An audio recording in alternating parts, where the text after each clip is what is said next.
নমস্কার বন্ধুরা, প্রিয় গোলেন চ্যানেলে আপনাদের সকলকে স্বাগত। আজকে আমি মাশরুম বানালাম আলু দিয়ে। তো খুব সাধারণভাবে বানিয়েছি, অল্প মশলায় কীভাবে বানালাম দেখে নেওয়া যাক। তার জন্য প্রথমে আমি মাশরুম নিয়ে নিয়েছি 200 গ্রাম। ওর মধ্যে আমি গরম জল দিয়ে নিচ্ছি। আমি বেশ কিছুক্ষণ এটা ভিজিয়ে রাখবো। তো মাঝে আমি একটু নাড়াচাড়া করে নেব। তো এটা এবার আমি একটু ভিজিয়ে রাখবো। তো আমি এদিকে কড়াই তেল দিয়ে দিয়েছি। তেলের ওপর আমি আলু কেটে নিয়েছি একটা, সেটা আমি ভেজে নেব। এদিকে আমার মাশরুমগুলো আমি জল ঝরিয়ে নিচ্ছি। আলুগুলো আমার সুন্দর ভাজা হয়ে এসছে। এবার আলুগুলো আমি তুলে নেব। আর ফোড়নের জন্য নিয়ে নেব কালো জিরে, কারি পাতা, দারুচিনি আর এলাচ, আর নিয়ে নেব আদা আর রসুন। তো আমি এটা ঘষে নিয়েছি। আর তেলের ওপর এবার আমি দিয়ে দেব ফোড়নগুলো। এটা অন্যরকম টেস্ট হবে।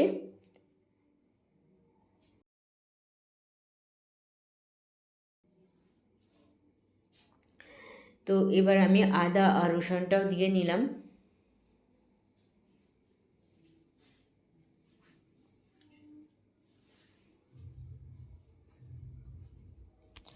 এবার আমি মাশরুমগুলো দিয়ে নেব। বেশ ভালোভাবে নাড়াচাড়া করে আমি ভাজা ভাজা করে নেব। একটু নাড়াচাড়া করে নিতে হবে বেশ সময় ধরে। তো এর জন্য একটু আমি চাপা দিয়ে নেব, কারণ মাশরুম একটু সেদ্ধ হতে দেরি হয়। তো আমি একটু চাপা দিয়ে নেব। তো এদিকে মশলার জন্য আমি নিয়ে নিচ্ছি টমেটো সস, নিয়ে নেব চিলি সস, আর নেব সয়া সস। আর এর মধ্যে দিয়ে দেব অল্প হলুদ গুঁড়ো, আর দেব জিরে গুঁড়ো। তো আমি জিরে গুঁড়ো দিয়ে দিলাম।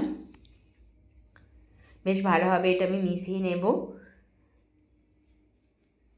পেস্টটা যাতে ভালো হয়। আর এতে আমি একটু জলও দিয়ে নিচ্ছি।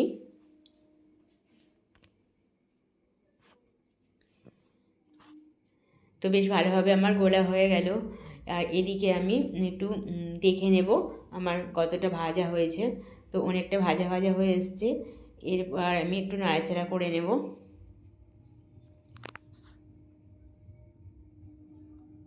মাশরুমগুলো একটু আমি বড় বড়ই কেটেছি। এর মধ্যে আমি 3টে কাঁচা লঙ্কা দিয়ে নিলাম। যেহেতু আমি চিলি সস দিয়েছি, ঝাল হবে, যার জন্য এক্সট্রা লঙ্কা গুঁড়ো আমি আর দিলাম না। তো এবার আমি মশলাটা দিয়ে দিলাম। এইভাবে রান্না করলে ঘরোয়া পদ্ধতিতেও কিন্তু ভালো লাগবে।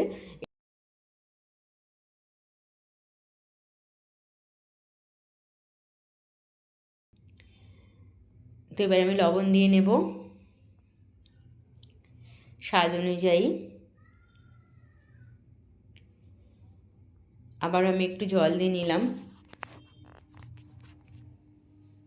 কারণ মাশরুমটা সেদ্ধ হতে একটু সময় লাগে। আলু যেহেতু ভাজা আছে, সেদ্ধ হয়েই এসেছে। তো দেখুন অনেকটা মশলাটা কষা কষা হয়ে এসেছে। আমি আরও একটু অল্প জল দিয়ে নিলাম। আরও কয়েক মিনিট আমি একটু সেদ্ধ করে নেব, যার জন্য আমি চাপা দিয়ে দিলাম। দেখুন জলটা একটু কমে এসেছে। আমি ঢাকনা করে নিলাম। এবার আমি অল্প বাটার দিয়ে দিলাম, স্বাদটা একটু আরও অন্যরকম আনার জন্য। তো রান্নাটা আমার একদম কমপ্লিট। এবার আমি নামিয়ে নেব এবং পরিবেশনের জন্য দিয়ে দেব।